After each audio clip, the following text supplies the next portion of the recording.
8 minutos, 8 e 8, segue o programa Jornal da Manhã, estamos na segunda hora, vamos até às 9 horas, ainda temos para trazer para vocês os destaques de capa do Jornal Tribuna. Vamos falar de empregos, vamos falar de concursos, vamos falar de esporte, tudo isso agora nessa segunda hora, mas, como foi anunciado desde o início do programa, nós estamos recebendo aqui em nossos estúdios o pastor Marcelo José de Souza, ele é da Primeira Igreja Batista de Anchieta e vem nos falar sobre declarações que estão no site da igreja sobre a festa da cidade.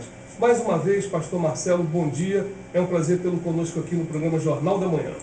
Um bom dia, Alexandre, a todos os ouvintes, que Deus possa nos abençoar nesse dia. Amém. Bom, vamos em frente, eu vou reproduzir aqui alguns trechos que estão na internet. Para poder economizar tempo, nós colocamos aqui: tempo mais sinistro de sua vida, o município de Anchieta vai viver nos próximos dias. Espíritos das trevas agem de maneira mais profunda. E ainda, não participe de nenhum dos eventos, nem da festa, nem religiosa, nem popular. Escondem nessas festas a ação de demônios em nosso meio. Essas palavras são da Igreja Batista, sim, pastor Marcelo? Essas palavras, Alexandre e ouvintes, elas são da palavra do próprio Deus, da Bíblia. Quando nós pensamos em fé e pensamos nas questões ligadas à fé, temos que entender que no mundo existem valores espirituais ligados ao nosso Deus e também valores espirituais ligados às trevas. De fato, existem demônios que atuam no meio de uma situação que levará o ser humano à degradação, a vícios, a drogas. Quando eu penso na festa religiosa e também na festa popular aqui em nosso município, eu não estou pensando nos palanques, eu estou pensando naquelas meninas que se prostituem, nos jovens que se drogam, nas pessoas que vão beber a noite inteira e vão produzir um efeito social e também espiritual que vai ser degradante em nossa cidade.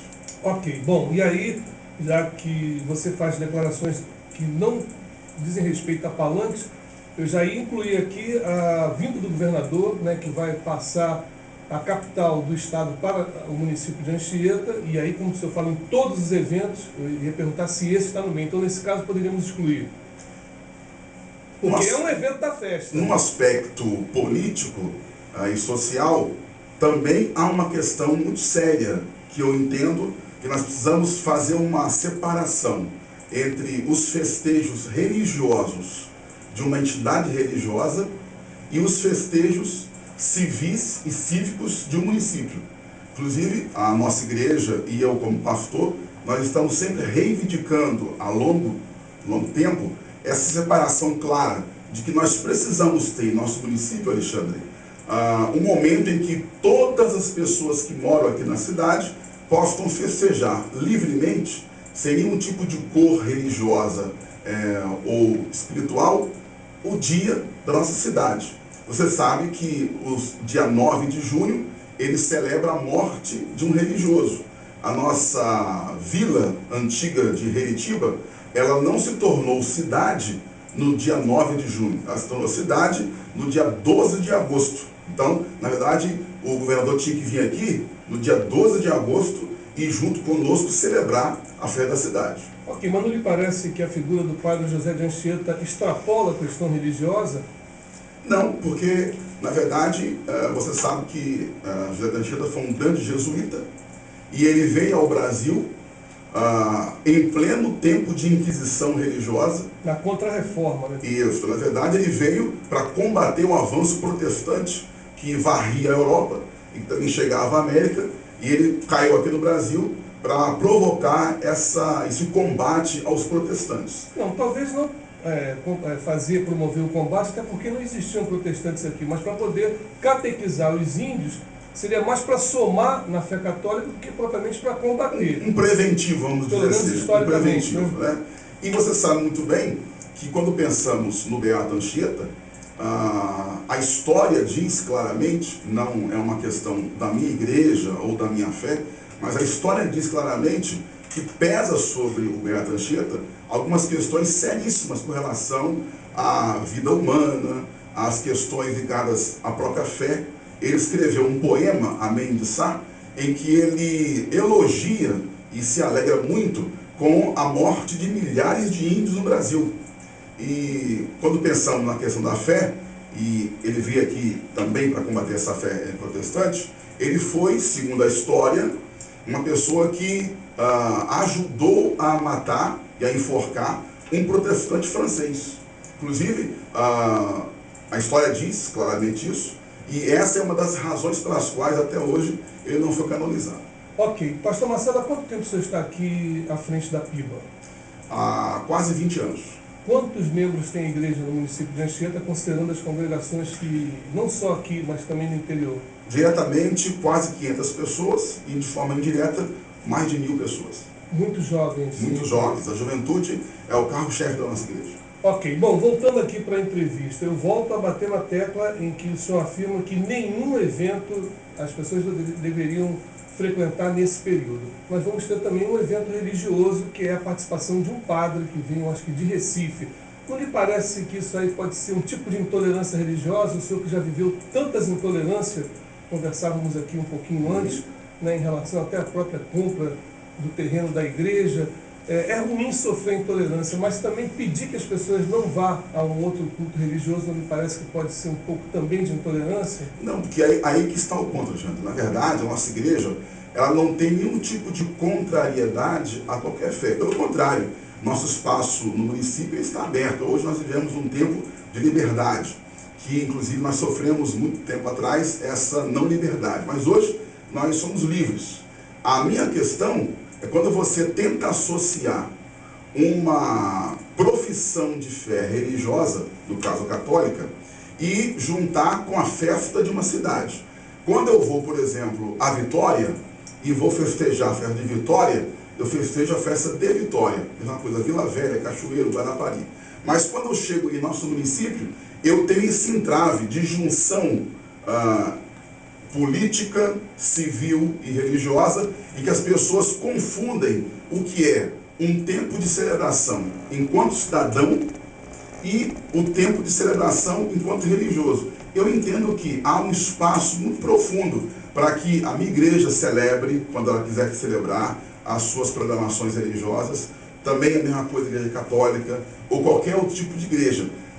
Na verdade, o que nós combatemos e até repudiamos é essa associação em que você não pode, como cristão evangélico, estar num ambiente em que as pessoas estão celebrando um Deus, uma pessoa, uma entidade religiosa contra a qual nós combatemos. Na verdade, a Bíblia combate. Ok, nós temos no município de Anchieta também muitos eventos religiosos evangélicos, né? Tivemos aí o Jesus Fest, vários astros da música gospel já passaram por aqui. Então, o problema está na associação da festa cívica com a festa religiosa, porque eventos evangélicos também têm acontecido. O senhor tem participado, sim, inclusive, né? Participo, e são bem-vindos. Na verdade, não há nenhum tipo de postura contrária ou intolerância da nossa igreja ou da minha parte com relação a programações religiosas no município. O ponto com o qual eu combato é o fato de você querer associar um dia que deveria ser um dia em que você, a sua família, pudesse celebrar o dia da cidade, com um dia em que um grupo de pessoas que tem uma fé muito específica e estão numa fatia também da cidade, eles tentam colocar como se fosse alguma coisa para todo mundo. Por exemplo, eu não sei como é que está hoje, Alexandre, mas durante muitos anos a nossa cidade, ela impunha nas escolas uma participação efetiva, tanto de cristãos católicos como cristãos evangélicos, apontando para celebrar o Beato Anchieta. Eu entendo que nossas crianças, elas também devem ser livres para fazer escolhas daquilo que os seus pais lhes ensinaram. Se você está dentro de uma subcultura católica, fique lá. Se você tem uma fé evangélica, você deve ficar lá. Você não pode forçar, como os meus filhos já sofreram essa questão, e também muitos filhos dos que me ouvem agora sofreram, uma espécie de preconceito nessa questão. Bom, eu não tenho essa experiência, até porque eu lecionei mais ou menos durante uns 9 anos no Maria Matos, que era uma escola tida como religiosa, e não tinha essa questão não. Apenas o ponto de vista histórico, que como nós já falamos, é inegável que tanto negativo ou positivo, seja lá do ponto de vista que se veja, há uma importância histórica muito grande do Beato Anchieta. Afinal de contas, não foi só Anchieta, fundou São Paulo também. Então, nesse aspecto, eu acho que é impossível não citar o nome de Anchieta nas aulas de história. Com certeza. Agora, um outro assunto da minha parte que já vai me satisfazer, e nós estamos caminhando para o final da entrevista, depois eu vou deixar um espaço para que você possa também fazer uma explanação final, e aí até abordar outros pontos que eu não tenha perguntado, é o seguinte: voltando às declarações, né, a igreja, o senhor diz que é o tempo mais sinistro de sua vida que Anchieta vai viver. Nós vamos ter festa na sexta, no sábado e no domingo. Nos festejos carnavalescos, nós temos aí a sexta, o sábado, o domingo, a segunda e a terça-feira, são 5 dias. Não lhe parece que é um pouco de exagero, se compararmos com o carnaval, dizer que esse é o tempo mais sinistro de sua vida? Não, e eu vou te provar que não. Na verdade, no carnaval, as pessoas declaram explicitamente que o carnaval é a festa da carne, onde as pessoas se embriagam, se prostituem. Nem todos, né? Tem pessoas que brincam com o carnaval sem necessariamente... Sim, mas se você colocar numa estatística, de 80% a 90% das pessoas, elas festejam o carnaval debaixo do efeito das drogas e também da prostituição. Pensando nesse volume de pessoas, e elas vão para lá sem nenhum tipo de subtítulo religioso, né? E aí você entende que uma parcela da população faz isso por uma questão meramente, digamos assim, carnal, sexual ou moral. Neste caso, você entende que você tem um discurso religioso, mas cuja prática ela não condiz com aquilo que esse discurso se propõe. Por exemplo, se Anchieta estivesse aqui no século XXI, no ano 2013, será que ele gostaria de ver as pessoas se embriagando, se de fato ele for uma pessoa cuja história ela foi relevante? Será que ele gostaria que as pessoas ficassem vivendo uma situação moral com dificuldades? Eu entendo que não. Então, na verdade, eu não entendo de forma alguma. Então, na verdade, eu entendo o seguinte, Alexandre, que essa festa, ela tem essa dificuldade e ela se torna algo sinistro, porque ela tem uma fachada de um jeito, mas a sua prática é outra. Por exemplo, você acha que haverá necessidade, nesses 3 dias, de um aparato policial nesses festejos? Mas olha só, pastor, sem querer fazer defesa de ninguém, até porque eu também não sou católico, não lhe parece também que quem está misturando um pouco a festa são os próprios evangélicos, alguns quando fazem isso? Porque veja bem, na festa da igreja ela está separada, vai ser no adro. Lá não há consumo de bebida, inclusive há uma proibição expressa, pelo menos havia no passado, eu acho que continua, de que haja aquele tipo de barraquinha que vende qualquer bebida alcoólica lá no adro da igreja. Lá é a festa religiosa, é separada, é fora. Na praça de eventos é a festa da cidade, propriamente dita. Então não há essa mistura a ponto de dizer que as pessoas que estão indo para a praça de eventos estão indo para um evento religioso. Elas estão indo para a festa profana, para a festa social. Quando você tem o cartaz em sua mão e olha o site da prefeitura e você vê no outdoor daqui da cidade anunciando a programação, o que você vê é a Festa Nacional do Beato Anchieta. Eu estou pautado, quando eu falo nessa questão, no nome que se dá. Então, a festa é a Festa Nacional do Beato Anchieta. Que engloba tudo. Engloba tudo. Está tudo dentro de uma mesma situação. E quando eu penso que essa festa se propõe não só a ter um tempo, digamos, religioso, que eu respeito, mas também ter um tempo onde as pessoas têm um discurso popular, mas, na verdade, ele é mais promíscuo do que popular, eu entendo que isso não condiz com nenhum tipo de festa cristã. Eu, por exemplo, entendo que os meus filhos jamais estariam num ambiente assim, em que eu pudesse não tê-los dentro da bênção do Senhor. Ok, para encerrar, pastor, se não houvesse a questão religiosa, a festa fosse no dia 12 de agosto, conforme o senhor falou, naturalmente que a prefeitura também iria trazer os shows, porque toda festa de município tem. Ok. A diferença seria que não haveria, então, essa mistura entre... Sim, na verdade, a grande questão contra a qual eu combato é você misturar a questão religiosa. Toda cidade tem o seu momento de eventos populares. E as pessoas vão livremente quando querem ir. Então, quando você tenta colocar que para eu poder festejar a cidade, o meu município, eu tenho que passar antes por algum tipo de, entre aspas, bênção de algum religioso, isso complica a fé das pessoas. É um ponto de vista, né? Porque eu, sinceramente, não consigo associar dessa forma a questão religiosa católica do Beato Anchieta com a festa social, a festa popular. Mas é um ponto de vista que a gente respeita. E eu vou encerrando, porque o nosso tempo está esgotado e o assunto é muito quente. Se a gente ficasse aqui, naturalmente, se abrisse, o telefone está tocando direto, se abrisse, então, naturalmente, que seria uma verdadeira, criaria uma polêmica muito grande, um debate que às vezes pode ser até rico, né, levado no alto nível que a gente está levando, e eu até lhe agradeço por entender que a gente tem que fazer as perguntas para poder esclarecer, até porque eu não sabia dessa entrevista e recebi, antes mesmo de saber, várias informações, pessoas falando, inclusive pessoas da sua igreja, você colocou no Facebook, né, que isso aí até me pegou um pouco de surpresa, mas eu acho que foi muito esclarecedor, é bom ter essa coisa assim transparente. É melhor falar assim, às claras do que ficar, né? Com certeza. Né? E que benção que nós estamos hoje, Alexandre, em 2013, num tempo de liberdade. A nossa igreja, ela tem uma história muito profunda com relação a um tempo anterior ao nosso aqui, em que nós sofremos, né? As pessoas, se você pensar num período de 50 anos atrás, por exemplo, ou 30 anos atrás, você não teria condições nenhuma de poder expressar a sua condição, por questões não políticas, mas por questões extremamente religiosas. Houve um tempo no passado da nossa cidade que só se podia conjugar o verbo adorar para uma direção.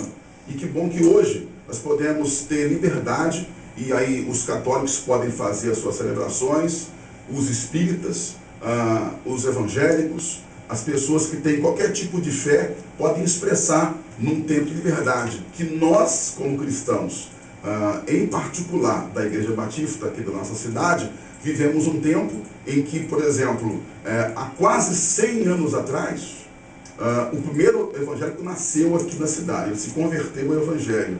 E naquele tempo, ele foi proibido de poder ter uma vida comum, normal. Ele perdeu amizades, ele perdeu quase que o emprego, ele teve a vida dele tolhida porque em função da fé que ele tinha. Agora, hoje, é muito bom que nós possamos discutir as questões e saber que nessa liberdade que nós temos, podemos exercê-la e cada um pode expressar suas convicções de fé. E que essa liberdade seja de fato, né, fadada a todas as pessoas, porque a gente sabe, pastor, que infelizmente dentro do próprio meio evangélico há também discriminação. Se fosse falar aqui, por exemplo, eu já ouvi culto do pastor Davi Miranda, em que ele condena de forma veemente a prática do futebol. E a gente sabe que a Igreja Batista, se não foi campeã todas as vezes, foi campeã, vice. Sim. Quer dizer, então é uma questão que, às vezes, dependendo da ótica, dependendo da denominação, as discriminações acontecem muito. Há casos de evangélicos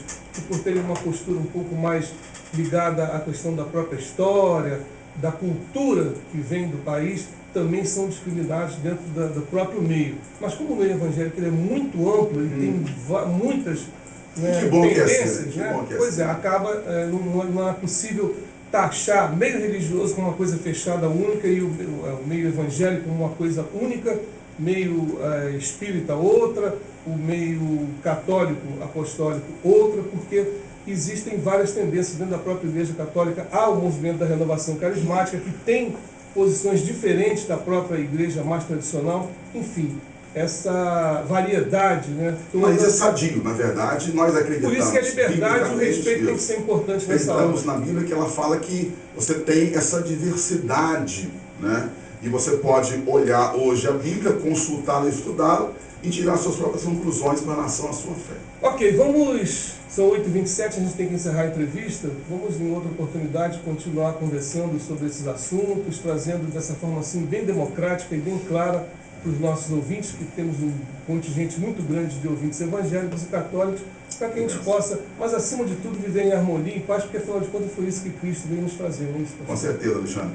Eu só queria, antes de terminar, se você pudesse me oferecer esse espaço, dizer para todos os que estão ouvindo que, de fato, realmente o Evangelho do Senhor Jesus é um Evangelho que muda as pessoas. Ele tira das pessoas uma cegueira espiritual, traz esse amor que você agora acabou de falar, que transforma as pessoas. E eu queria fazer uma oração pela cidade, para que Deus possa abençoar sua vida, também aqui o programa, a rádio, e que nós possamos ver dias e que possamos celebrar o nosso município, também sem nenhum tipo de postura do passado, que possamos olhar para frente e celebrar realmente um dia onde podemos celebrar com a família a nossa cidade. Vamos então fazer a oração nesse instante. Ok. Vamos orar. Senhor Deus e Pai, nós te louvamos pelo privilégio de estarmos aqui na Rádio Sim e podermos com o Alexandre e também com os ouvintes dizer da nossa alegria e satisfação de ter o Evangelho arraigado no nosso município. Evangelho que nos traz liberdade, amor e transformação. Abençoe a cada um de nós nesse dia, que possamos viver um tempo de graça, de paz, e que possamos, nos próximos anos, ter um tempo que venhamos a celebrar o dia da nossa cidade, sem nenhum tipo de ligação religiosa, mas com toda e total liberdade das pessoas que moram nesse município. Nós oramos em nome do Senhor Jesus. Amém.